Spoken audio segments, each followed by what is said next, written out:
Welcome back, everybody. Got some parts today I'll share with you. I got this hose. I got some stops for the glove box. Remember, we're working on the glove box. I have a new spring and new screws, and I also have the little bails, little spring clips for the slide heat doors on the side of the channels. And I wanted to show you how this hose worked. This was quite nice. I thought this was quite nice. This piece of hose, if you notice, it has thread-like little deals on there where it's going to clip in there quite nicely. That's pretty nice. And then I was thinking the hose would fit on the outside, but it doesn't. It fits on the inside, and it kind of swedges in there quite nicely too. So that ought to work quite well. And since it swedges in there so nice, I don't even know if I might want to put a dollop of silicone around it. Maybe not, just to take and get every bit of defrosting ability I can out of it. So that might be pretty good. I wanted to show you these. These come from Wolfsburg West. Oh, they're quite nice looking, aren't they? Okay. 67 only, and so this one here, let me see here, this one, I want you to look at this now. Those are nice looking, aren't they? Aren't they beautiful? What's this all about here? Look at this. Look at that. I bet you if I just pulled hard enough, it would come right off there. So I'm very disappointed with those. They have little plastic caps in here. Let's have a look on the inside. They look nice, but they are just shitty made, just terrible. I'm going to drill this out. I'm going to get myself some phenolic, probably circular stuff, drill my own hole, a nut and a bolt. Maybe I'll recess the bolt in there. If it clears, probably I'll recess that bolt in there, because this is not going to last. This is ridiculous. This you couldn't put in. It's just silly. I thought I would make it better by filling it full of urethane, and it's marginally better. It doesn't squash as much, but it's, I don't know. Maybe I'll put them back on and see if they. You know, you pay the kind of money you're going to get.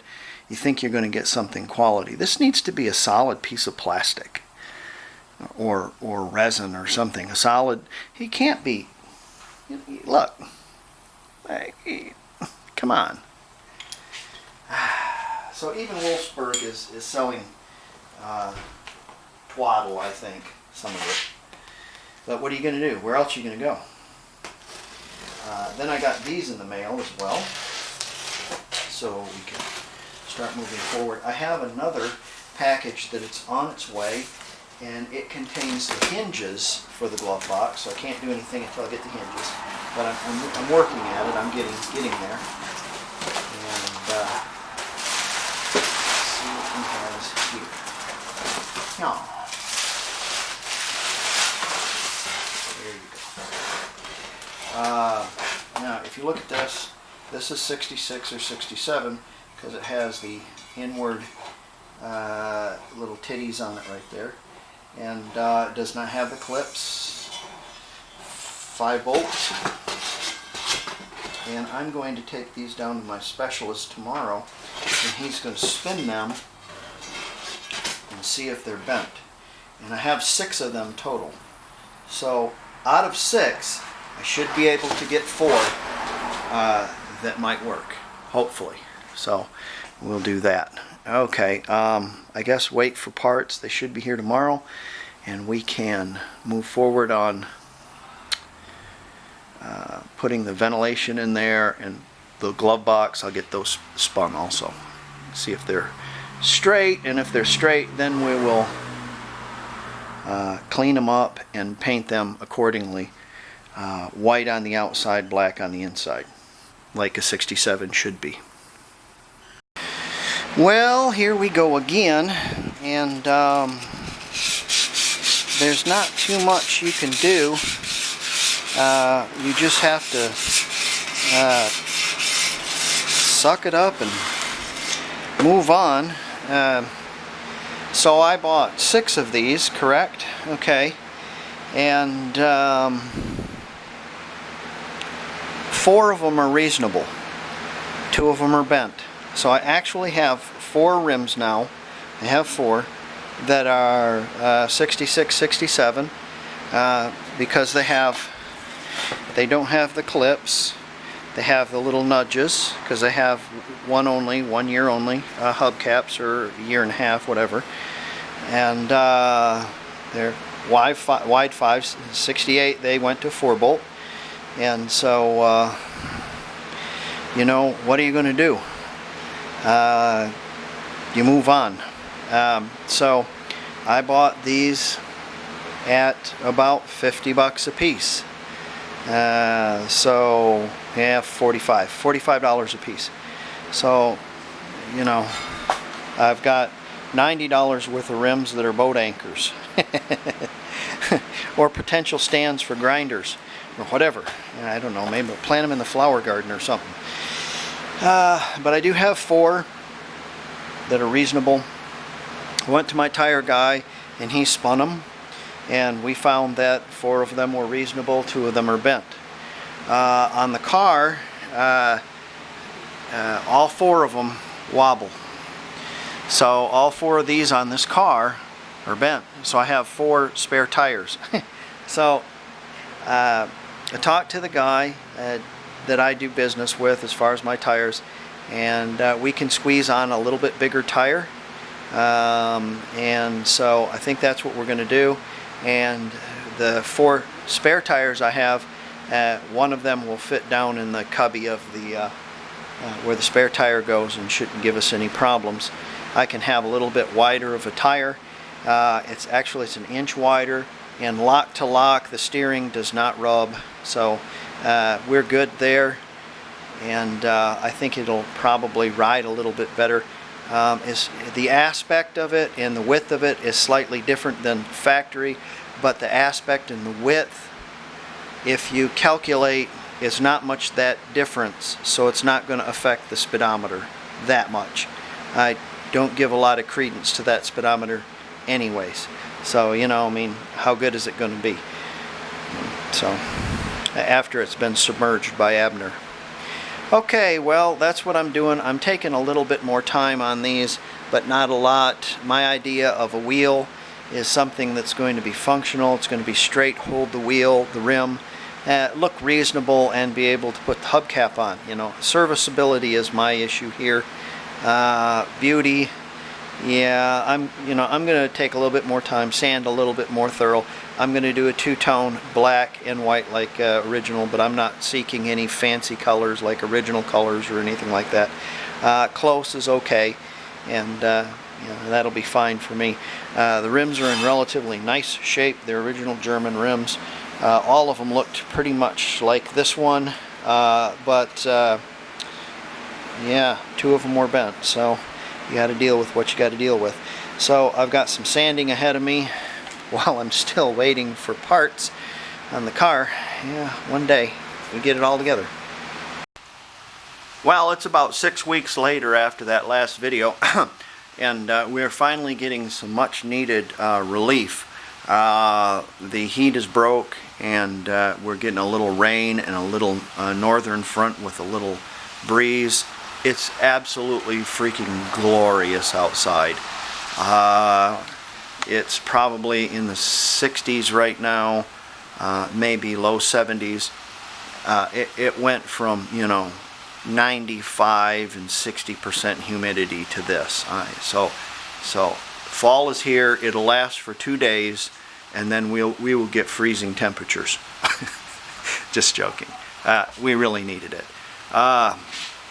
What I really needed was this, and I've discovered a new place, and the guy actually speaks Volkswagen, which is really good. It's hard to find people who do speak Volkswagen, but here's this guy's address. It's Don's Bug Barn. Oh my God, you might be able to actually see my address. What's going to happen? Oh, geez, I'm going to get all kinds of... Come on, give me a break. I'm public. Don's Bug Barn. And I'm not promoting him, but he seems to think... I seem to think that he knows what's going on.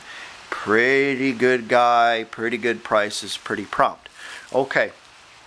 I've been waiting for this stuff for 2 weeks. It took 2 weeks to find somebody who actually spoke Volkswagen and didn't want to cowabunga, dude, lower my vehicle, or yeah, put drop spindles on it, cowabunga, dude, or a 3-liter engine in it. No, I actually found someone who spoke Volkswagen.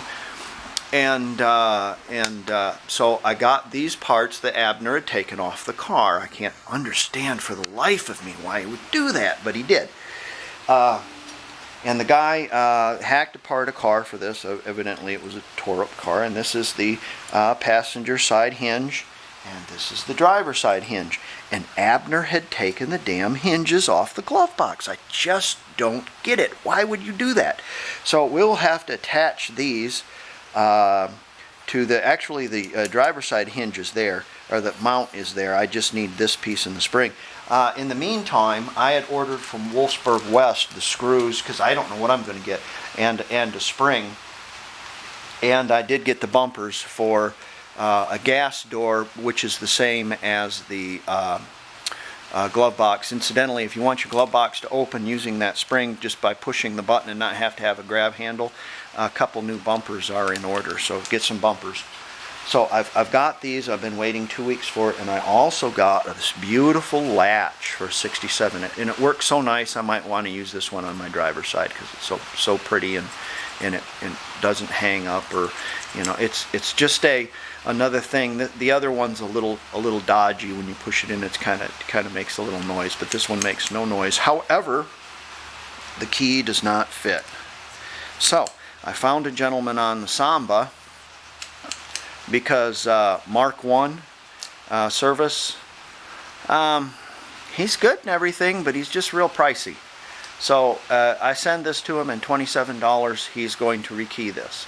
Do I have someone here in Oklahoma City that probably will? I don't know. Do they speak Volkswagen? I don't know if they do or not. They probably want to sell me a set of Fuchs rims for my car and forget about keying this. I don't know. I know there's some trippers out there. Anyways, okay, back to these door handles as well. I filled this up with urethane, and you can just, there, it'll just break loose. There's fine. But it makes it so much more, you can't bend it. The other one was just, you could just, so I think these might work since I have them filled with urethane, and they might actually, without tearing them up, they might actually work. So we'll see. That's yet to be determined. Also, I'm waiting on another delivery from Wolfsburg, because I forgot. This pipe goes here, of course, but there's two different pipes. There's a piece of a hose that goes here, and there's a piece of hose that goes here, and both of them are different. All right.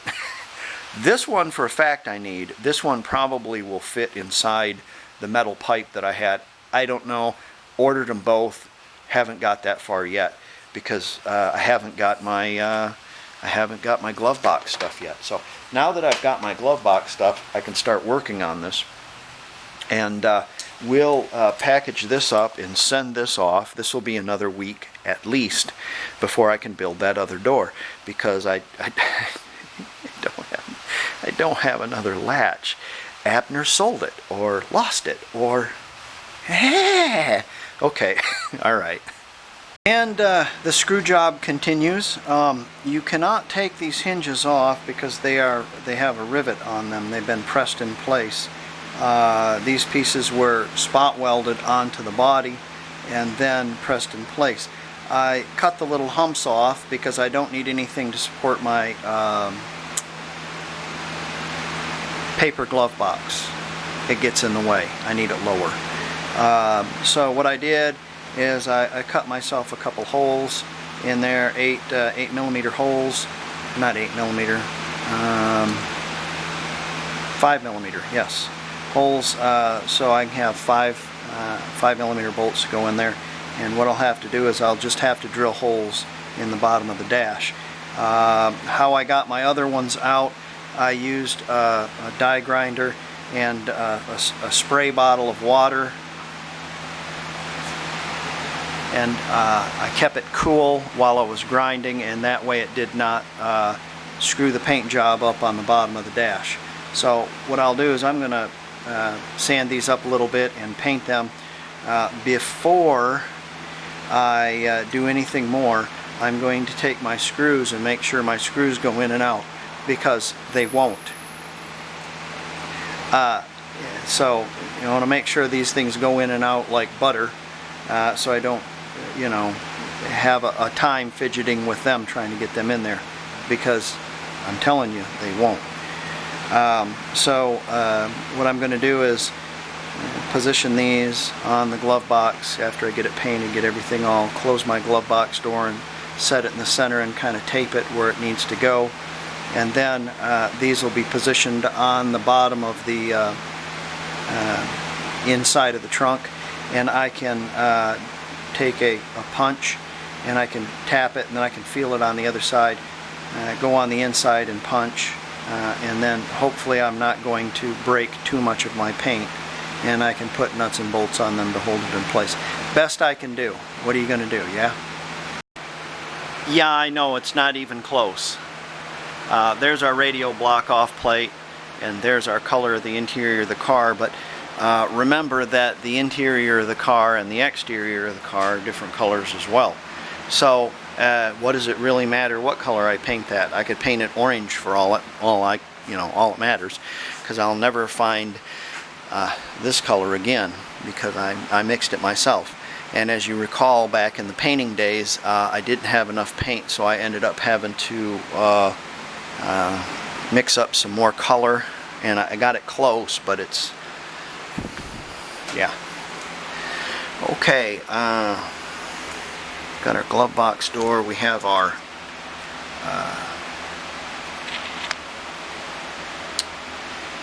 grab handle missing. I ordered one, but Hans and Fritz have to make it. So they're in their lederhosen and their little Swiss chalet. Yeah, Hans, do you want to make Mr. Allen a grab handle for a 67?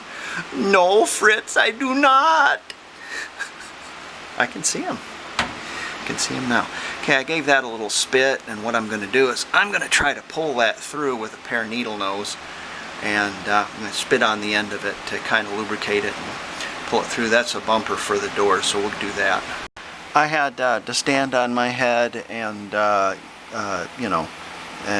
pluck a chicken while I was whistling Dixie, but I did get these in there, so the hinges are in there.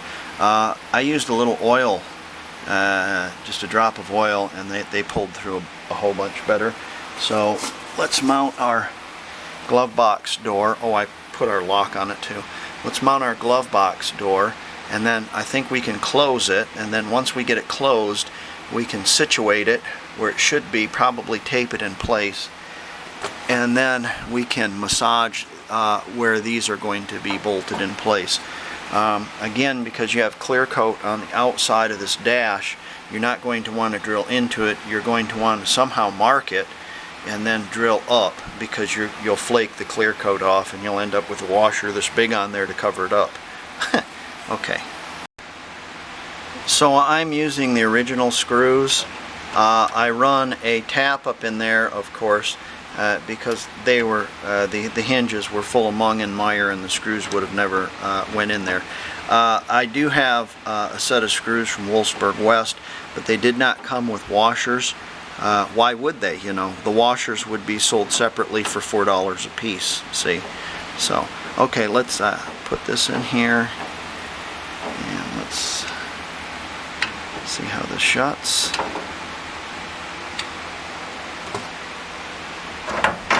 Yeah, I understand it's all sloppy and everything, but I have to mount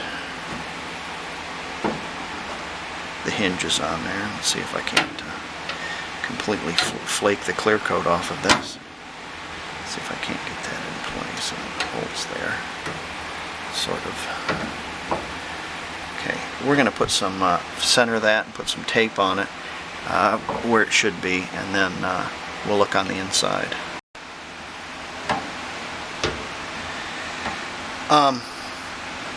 It is my thought that you fix the glove box door to the vehicle first. Don't take it off before you paint your dash. I put a scrape mark right here, and yeah, it can be touched up.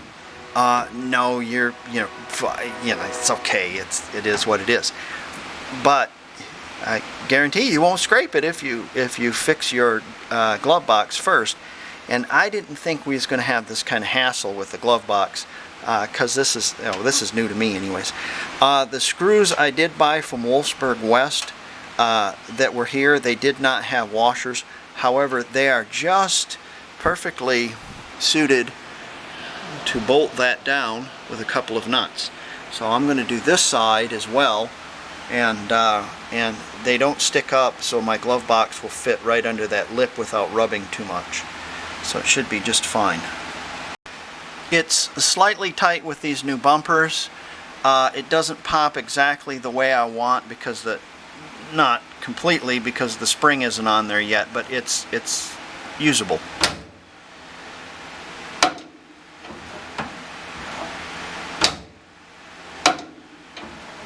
So I'm happy with that. It opens and closes, and it's not making too much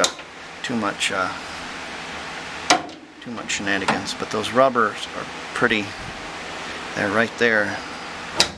So if there wasn't any rubbers on there, probably just, but it'd rattle really bad. But you want those rubbers on there so it kind of pops. So that ought to work all right. Again, had I painted this all on there, it would all match. There wouldn't be any scratch marks or anything like that, on it. So get your glove box door to open and close first. If somebody has stolen the hinges off of it, taken the hinges, come on! Oh my God, I wonder what else I'm going to find in this car. Okay, next. Okay, even with my glove box in there, I've got, if I set my angle, if I set my shelf at kind of an angle, I have 8 inches, and I only need about 7.5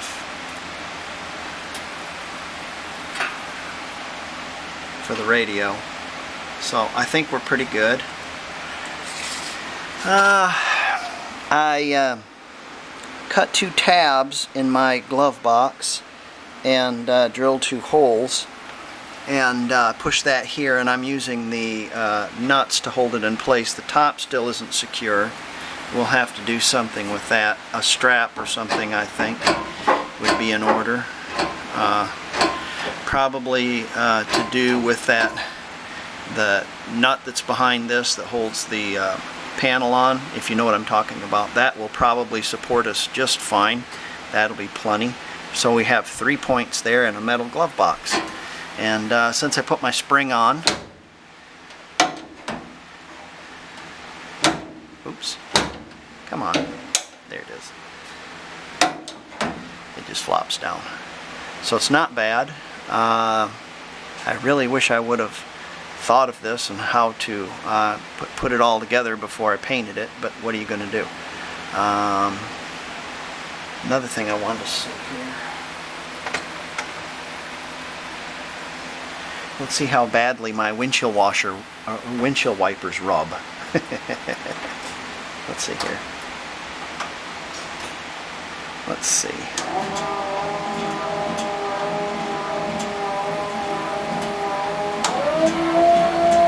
And they do not. They do not. So, nothing rubs on the glove box. Good. Okay, let's proceed. How about that? What do you think? Think that'll work? Tack that up underneath there, just like that. And on the edge. I think that'll be okay. I'm going to have to give this a little woofer in the corner with a hammer to do a little clearancing. Other than that, I think it'll probably be okay. That can't rub there. There's a couple of tabs up there that are going to be rubbing. I'm going to have to put some isolators under them or something so it doesn't make you crazy. But there you go. Okay, let's we'll tack that on there. I'll mark it and we'll tack it, and then we'll work on the inside and put a shelf in it or a tray and drill the holes for the radio. Okay, I've attached my plastic gizmo and put my up underneath there, and I put my grab handle on there. The way the grab handle is packaged, I had to figure this out, but if you look at the curvature of the dash, there's two little pieces that go up underneath there, and they are curved in the same fashion, and yeah, you'll figure it out. You'll figure it out. That the grab handle bolts up in there, and then we're routing our hose, and here is our defroster hose. And if you remember, we put a couple of pieces of pipe right here and secured them down with sheet metal screws and copious amounts of brown 25. And I have this piece here, and there is another piece here if you are a purist and you need another joint, because you need another joint in this already wheezing weak system to go from here to the bottom of your heater channel or something like that. Well, if you remember, I had cut holes down there, and I used pipe and I sealed it, and I'm using copious amounts of brown 25 to place these in here. And listen to BNSF. Isn't that beautiful? For your listening pleasure. Okay, I'm going to sink that in there and then connect it. I know you can't see this, but it goes up on this gizmo right here. And a lot of you are probably saying, you should be ashamed of yourselves. You adults should be ashamed of yourselves. Asperger's, excuse me. This goes up on here like that. There you go. Now you can fit this right in there, and you can come down a little bit, and then you can give it the old finger treatment to smooth over the brown 25. Give it the finger. There you go. Oh, that's darling. Look at that. That's the rodeo queen. And then that one will fit right there. But I need to put some brown 25 up on this one, so let's get that sealed and we'll get it all up there so I can put my glove box in. Okay, here's my glove box. It will lay in here about like this. I glued the radio deal in there with a little urethane so it'll hold it in place. I have the wiring harness down in there. I realize it's not the best looking thing you'll ever see in your life, but it will work, and that's all I care about. A place to house my radio, you won't see it, and yeah. Also, I have built a small little wooden box here, and I have two outlets that came from one of those, and then I wired it together, and I have all three hot wires because I want my radio on all the time. Not necessarily on, but be able to turn it on, as well as store the information. And I have the large red wire is going to the lighters, and then I have a bigger red wire to power it. It's a little bit bigger gauge. This is the ground wire to the stereo, and it's going to go on the outside of that nut. Okay, so there's the ground wire for that. This ground wire is for our grounds that we have that are isolated.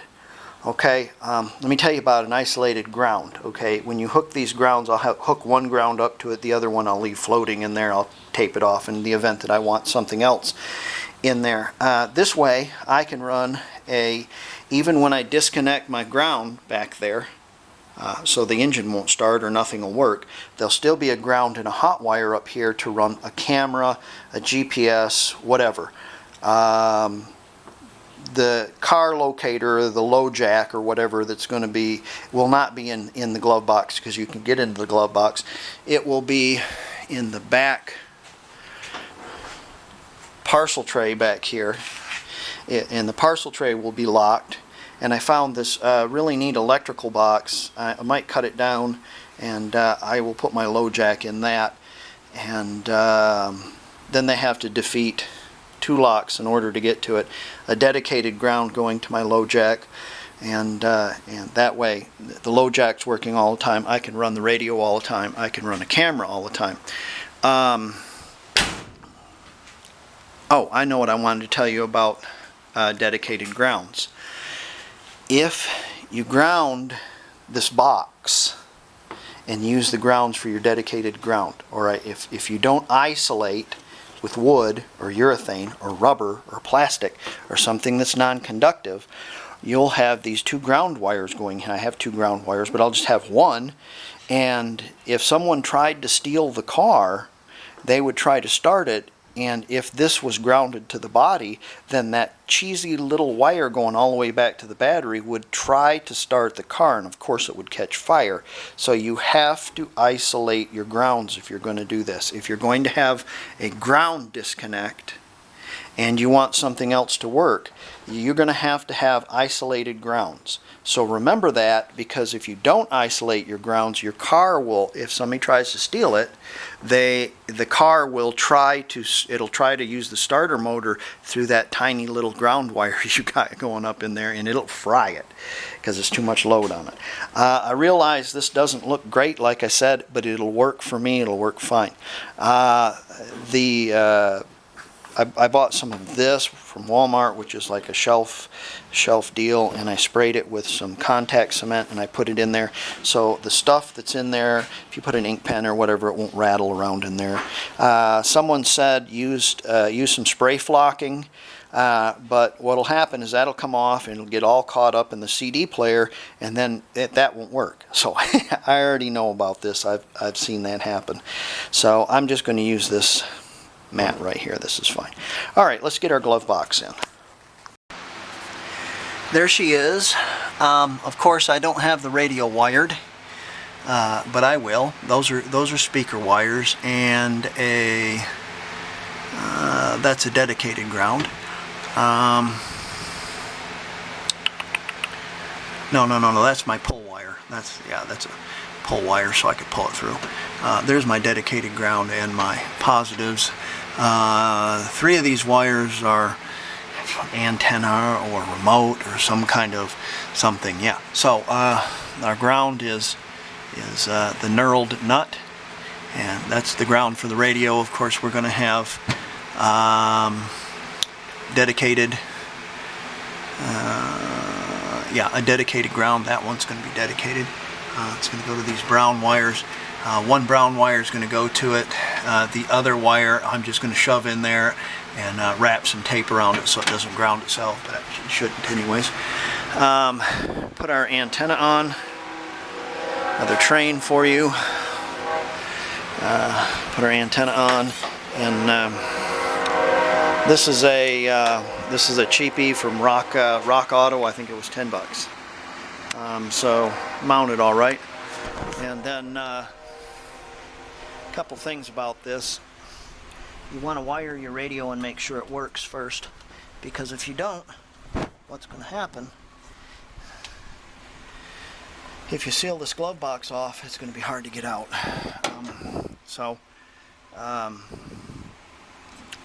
You're going to have to pull the glove box out in order to get your radio out of there.